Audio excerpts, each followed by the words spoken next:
തദ്ദേശ പോരിന്റെ രണ്ടാം ഘട്ട വിധിയെഴുത്തിൽ 1 മണി പിന്നിടുമ്പോൾ 50% കടന്ന് പോളിംഗ്. ആദ്യ മണിക്കൂറുകളിൽ 40% പോളിംഗ് കടന്നു. ബൂത്തുകളിൽ വോട്ടർമാരുടെ നീണ്ട നിരയാനുള്ളത്. മലപ്പുറം ജില്ലയിലാണ് കനത്ത പോളിംഗ്, കുറവ് കണ്ണൂരിലുമാണ്. അജിത്തും നിഖിലും പ്രസാദ് ഉറുമ്പശ്ശേരി നമുക്കിപ്പോൾ വിവരങ്ങളുമായിട്ട് ചേരുന്നുണ്ട്. ആദ്യം ഈ വോട്ടർമാരുടെ നീണ്ട നിരയുള്ള ഇടത്തു നിന്നും തുടങ്ങാം. നമുക്ക് ഈ മലപ്പുറത്തെയും കോഴിക്കോട്ടെയും ഒരു സാഹചര്യം നോക്കിയതിന് ശേഷം കണ്ണൂരിലേക്ക് വരാം. പ്രസാദ് ഉറുമ്പശ്ശേരി ഉണ്ട് വിവരങ്ങളുമായിട്ട് തത്സമയം. പ്രസാദിലേക്ക് വരുന്നതിന് മുൻപ് ആദ്യം അജിത്തിലേക്ക് പോകാം. പാലക്കാട് നിന്ന് അജിത്ത് ചേരുന്നു. അജിത്തെ, ഇപ്പോൾ പോളിംഗ് തുടങ്ങി, ഇത്രയും മണിക്കൂർ കഴിഞ്ഞു, 1 മണി കഴിഞ്ഞ് 12 മിനിറ്റുമായി. എത്രത്തോളമാണ് പാലക്കാട്ടെ പോളിംഗ് പെർസെൻറ്റേജ്? പിന്നെ മറ്റൊരു കാര്യം, പാലക്കാടിന്റെ MLA എത്തുമോ ഇല്ലയോ എന്നുള്ളൊരു ആകാംക്ഷ കൂടെ നിലനിൽക്കുന്നുണ്ട്.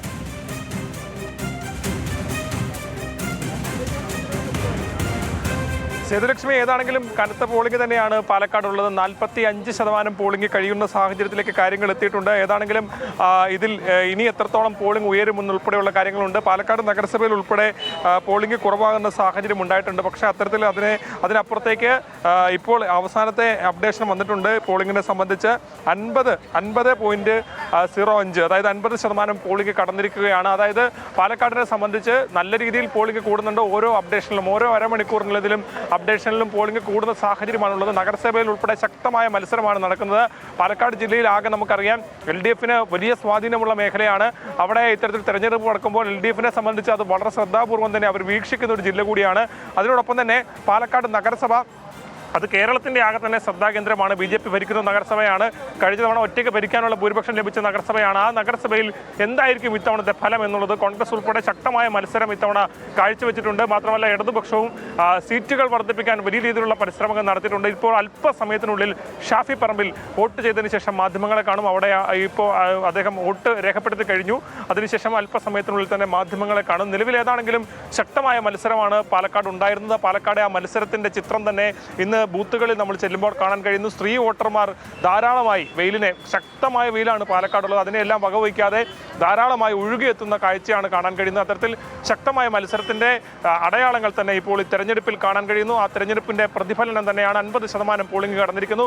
കഴിഞ്ഞ തവണത്തെ ആ പോളിംഗിലേക്ക് എത്തുമോ എന്നുൾപ്പെടെയുള്ള കാര്യങ്ങൾ അറിയേണ്ടതുണ്ട്. പക്ഷേ ഇപ്പോൾ നിലവിൽ ഏതാണെങ്കിലും പ്രധാനപ്പെട്ട നേതാക്കൾ ഉൾപ്പെടെയുള്ള എല്ലാവരും തന്നെ വോട്ട് രേഖപ്പെടുത്തുന്ന മന്ത്രി MP രാജേഷ് ഉൾപ്പെടെയുള്ള ആളുകൾ ഉൾപ്പെടെ വോട്ട് രേഖപ്പെടുത്തി കഴിഞ്ഞു. ഇനി നിലവിൽ ഷാഫി പറമ്പിലായിരുന്നു ഇവിടേക്ക് എത്താനുണ്ടായിരുന്നു. അദ്ദേഹം അല്പസമയത്തിന് മുമ്പ് എത്തി വോട്ട് രേഖപ്പെടുത്തി. നഗരസഭയിലാണ് ശക്തമായ മത്സരം. അതും BJPയെ സംബന്ധിച്ച് അവരുടെ അഭിമാന പ്രശ്നമാണ്. കേരളത്തിൽ തന്നെ ഈ പാലക്കാട് നഗരസഭ നിലനിർത്തുക എന്നത് BJPയെ സംബന്ധിച്ച് അവരുടെ ഏറ്റവും പ്രധാനപ്പെട്ട ലക്ഷ്യമാണ്. ആ ലക്ഷ്യത്തിലേക്ക് ശരി, ഞാൻ അജിത്തിലേക്ക് മടങ്ങി എത്താം. ഞാനൊന്ന് കണ്ണൂർ നിഖിലിന്റെ അടുത്ത് കൂടി ഒന്ന് പോയതിനു ശേഷം വരാം. നിഖിലെ 6 മണിക്കൂർ പിന്നിട്ട് കഴിഞ്ഞു വോട്ടിംഗ് ആരംഭിച്ചിട്ട്. പക്ഷേ കണ്ണൂരിലെ കാര്യം കുറച്ച് ശോകമാണല്ലേ? ഏതായാലും ഇപ്പോൾ നമുക്ക് അങ്ങനെ പറയേണ്ടി വരും. നമ്മൾ നേരത്തെ പ്രതീക്ഷിച്ചത് ഈ 1 മണിയുടെ ഒരു കണക്ക് വരുമ്പോഴേക്ക് 50%-ലേക്ക് എത്തുമെന്നായിരുന്നു. എന്നാൽ വലിയ മാറ്റം സംഭവിച്ചിട്ടില്ല. 43.63 നമുക്ക് കാണാം. ഞാൻ നേരത്തെ ഉണ്ടായിരുന്ന അതേ പോളിംഗ് ബൂത്താണ് തളാപ്പ് മിക്സഡ് സ്കൂളിലെ. നേരത്തെ നമ്മൾ വലിയ ക്യൂ ഇവിടെ കണ്ടതാണ്. പക്ഷേ ഈ ഒരു അരമണിക്കൂറിനകം അവിടെ ആളുകളൊക്കെ വോട്ട് ചെയ്ത് മടങ്ങിയതോടുകൂടി നിലവിൽ ആരും തന്നെ വോട്ട് ചെയ്യാൻ എത്താത്ത സാഹചര്യത്തിലാണ് ഈ ബൂത്ത് ഉള്ളത്. ഒരുപക്ഷെ ഉച്ചസമയം കൊണ്ട് ആയിരിക്കാം, ഉച്ചയ്ക്ക് ശേഷം ആളുകൾ എത്തുമായിരിക്കും. പക്ഷേ ഇപ്പോഴേതായാലും ഇവിടെ ആളുകളില്ല. ഒരുപക്ഷെ കണ്ണൂർ ജില്ലയിൽ നിന്ന് ഇപ്പോഴത്തെ ഏറ്റവും ഒടുവിൽ ലഭിക്കുന്ന കണക്ക് പ്രകാരവും നമുക്ക് അങ്ങനെ തന്നെ പറയേണ്ടി വരും. 43.63% നിലവിൽ 1 മണിവരെയുള്ള പോളിംഗ്. അതിൽ തന്നെ കണ്ണൂർ കോർപ്പറേഷനെ സംബന്ധിച്ചിടത്തോളം കണ്ണൂർ കോർപ്പറേഷനിൽ 36.68% വോട്ടുകൾ മാത്രമാണ് 1 മണിവരെ പോൾ ചെയ്തിട്ടുള്ളത്. മുനിസിപ്പാലിറ്റികളിലേക്ക് വന്നാൽ തളിപ്പറമ്പിൽ 45.7% വോട്ടുണ്ട്. ശ്രദ്ധേയമായി എടുത്തു പറയേണ്ടത് ആന്തൂരാണ്. ആന്തൂരിൽ 53.97%. അതായത് കണ്ണൂർ ജില്ലയിൽ ആന്തൂർ മുനിസിപ്പാലിറ്റിയിൽ മാത്രമാണ് 50%-ന് മുകളിലേക്ക് ഇപ്പോൾ പോളിംഗ് എത്തിയിട്ടുള്ളത്. തളിപ്പറമ്പിൽ 45.7%, കൂത്തുപറമ്പിൽ 45.35%, പയ്യന്നൂരിൽ 43.25%, തലശ്ശേരിയിൽ 37.69%, ശ്രീകണ്ഠാപുരത്ത് 47.19%, പാനൂരിൽ 34.1%, ഇരിട്ടി 44.03%. കഴിഞ്ഞ ദിവസം നമ്മൾ പറഞ്ഞ കാര്യങ്ങളോട് കൂടി ചേർത്തുകൂടി വേണം ഈ പോളിംഗ് ശതമാനത്തെ കാണാൻ ഈ ഘട്ടത്തിൽ എന്ന് തോന്നുന്നു. കാരണം ശ്രീകണ്ഠാപുരത്ത് പറയുന്ന 47% മുകളിലും ഇരിട്ടിയിലെ 44% മുകളിലും എന്ന് പറയുന്നത് ജില്ലാ ശരാശരിയേക്കാൾ മുകളിൽ പോകുന്നു എന്നതിനപ്പുറത്തേക്ക് വലിയ മത്സരം അവിടെ നടക്കുന്നുണ്ടായിരുന്നു. ശ്രീകണ്ഠാപുരത്ത് LDF UDF മത്സരം ശക്തമായി നടക്കുന്നുണ്ട്. സമാന സാഹചര്യമായിരുന്നു ഇരിട്ടിയിലും. കാരണം ഇരിട്ടിയിൽ BJP SDPI വോട്ടുകളൊക്കെ നിർണായകമാകുന്നത് കൊണ്ട് തന്നെ അവിടെയും ശക്തമായ മത്സരം നടക്കുന്നുണ്ട്. ആ രണ്ടിടത്തും താരതമ്യേന ഭേദപ്പെട്ട പോളിംഗ് നടക്കുന്നു എന്നുള്ളതാണ്. ആന്തൂരിൽ സ്വാഭാവികമായും CPIM അല്ലെങ്കിൽ LDF അവരുടെ വോട്ടുകൾ പരമാവധി രാവിലെ മുതൽ തന്നെ ചെയ്യുന്നതിനുള്ള ഒരു സംവിധാനം ഒരുക്കിയിരുന്നു. ആളുകൾ പരമാവധി രാവിലെ തന്നെ എത്തുന്നു.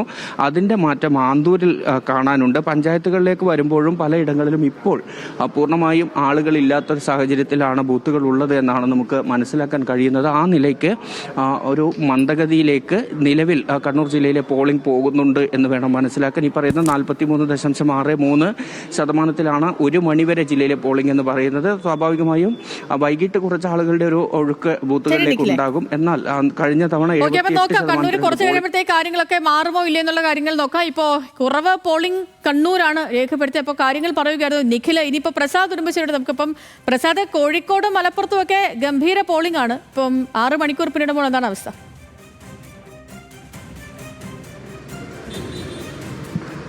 സിധു, കോഴിക്കോട് ഇപ്പോൾ ജില്ലയിലൊട്ടാകെ 50% മുകളിലേക്ക് പോളിംഗ് ശതമാനം വന്നിട്ടുണ്ട്. എന്തായാലും പ്രതീക്ഷിച്ചതുപോലെ തന്നെ എല്ലായിടത്തും നല്ല തിരക്കുണ്ട്. ഞാനിപ്പോൾ നിൽക്കുന്നത് കല്ലായി ബൂത്തിലാണ്. കല്ലായി ബൂത്തിൽ നമുക്കറിയാം നീണ്ട നിര ഈ ഉച്ച സമയത്തും നമുക്ക് കാണാൻ കഴിയുന്നുണ്ട്. അതോടൊപ്പം തന്നെ നമ്മളുടെ എല്ലാ സ്ഥലം ഇപ്പോൾ നമ്മൾ രാവിലെ മുതൽ തന്നെ നോക്കുമ്പോൾ കോർപ്പറേഷൻ പരിധിയിലുള്ള എല്ലാ സ്ഥലങ്ങളിലും രാവിലെ മുതൽ തന്നെ ഈ തിരക്ക് എന്ന് പറയുന്നത് ഇവിടുത്തെ മത്സരം എത്രത്തോളം കനത്തതാണ് എന്നുള്ളത് തന്നെയാണ് സൂചിപ്പിക്കുന്നത്. നഗരസഭകളിലേക്ക് വന്നു കഴിഞ്ഞാൽ അവിടെ പലയിടങ്ങളിലും 50% കഴിഞ്ഞു. ഇപ്പോൾ രാമനാട്ടുകരയാണെങ്കിൽ 58%. കൊടുവള്ളിയിലും മുക്കത്തും, കൊടുവള്ളിയിൽ 51%, മുക്കത്ത് 53%. ഇവിടങ്ങളിലെല്ലാം ഏറ്റവും ശക്തമായ മത്സരം നടക്കുന്ന നഗരസഭകൾ കൂടിയാണുള്ളത്. അതിൽ ഏറ്റവും പഞ്ചായത്തുകളിലേക്ക് വന്നു കഴിഞ്ഞാൽ പഞ്ചായത്തിലാണെങ്കിലും വളരെ സജീവമായി തന്നെ തെരഞ്ഞെടുപ്പ് ഈ മത്സരത്തിന്റെ ആവേശം നമുക്ക് കാണാൻ കഴിയുന്നുണ്ട്. ഒഞ്ചിയത്താണെങ്കിലും വടകരയിലാണെങ്കിലും ആ മേഖലകളിലെല്ലാം തന്നെ നല്ല തിരക്ക് കാണുന്നുണ്ട്. ഇപ്പോൾ നമ്മളോടൊപ്പം ദിൽഷ കൂടി ചേരുന്നുണ്ട്. ദിൽഷ, ഈ ബൂത്തിലാണ് ദിൽഷയ്ക്ക് വോട്ടുള്ളത്. ദിൽഷ രാവിലെ മുതൽ തന്നെ എല്ലാ ബൂത്തുകളിലും പോയി അവിടെയൊക്കെ റിപ്പോർട്ട് ചെയ്യുകയായിരുന്നു. ഏറ്റവും ഒടുവിൽ ഇപ്പോൾ വന്ന് വോട്ടൊക്കെ ചെയ്തു അല്ലേ? ഞാനും എൻ്റെ വോട്ടവകാശം അത് വളരെ കൃത്യമായി ജോലിക്കിടയിലും അത് കൃത്യമായിട്ട് വിനിയോഗിച്ചു എന്നുള്ളതാണ്. എല്ലാവരും വോട്ട് ചെയ്യാൻ മറക്കരുത്. എങ്ങനെയുണ്ട് എല്ലാ സ്ഥലങ്ങളിലൊക്കെ തിരക്ക് കൂടുതലാണ്?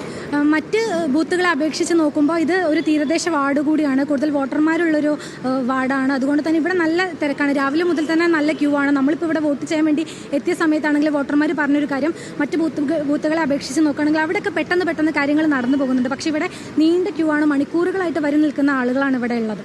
വളരെ പതുക്കെ പോകുന്നു എന്നുള്ളതാണ് പറയുന്നത്. നമുക്ക് നമ്മുടെ റിപ്പോർട്ടർമാർ, ക്യാമറാമാർ എല്ലാവർക്കും അവരുടെ വോട്ടവകാശം കൂടി അവർ വിനിയോഗിക്കും. ഉച്ചയ്ക്ക് ശേഷം അതിനുള്ള തിരക്കുകളിലേക്ക് കൂടി അവർ പോകും. എന്തായാലും കോഴിക്കോട് ഒട്ടാകെ നല്ല തിരക്കും അതോടൊപ്പം തന്നെ പോളിംഗ് ശതമാനം കൂടുന്നുണ്ട്. കഴിഞ്ഞ തവണയെല്ലാം തന്നെ നഗരസഭകളിലും പഞ്ചായത്തുകളിലും വലിയ തോതിൽ 80%-നൊക്കെ മുകളിലേക്ക് പോളിംഗ് ശതമാനം വന്നതാണ് 2020-ൽ. കോർപ്പറേഷനിൽ മാത്രമായിരുന്നു അല്പം കുറവുണ്ടായിരുന്നത്. കോർപ്പറേഷനിൽ ഇപ്പോൾ 43%. എന്തായാലും രാഷ്ട്രീയ പാർട്ടികളെല്ലാം തന്നെ പ്രതീക്ഷിച്ചതുപോലെ നല്ല രീതിയിൽ തന്നെ പോളിംഗ് വരുന്നു എന്നുള്ളതാണ് അവരുടെ ഒരു വിലയിരുത്തൽ. ഓക്കെ, ശരി. പ്രസാദ് ഉടുമ്പശ്ശേരിയാണ് വിവരങ്ങൾ നൽകിയത്. അപ്പോൾ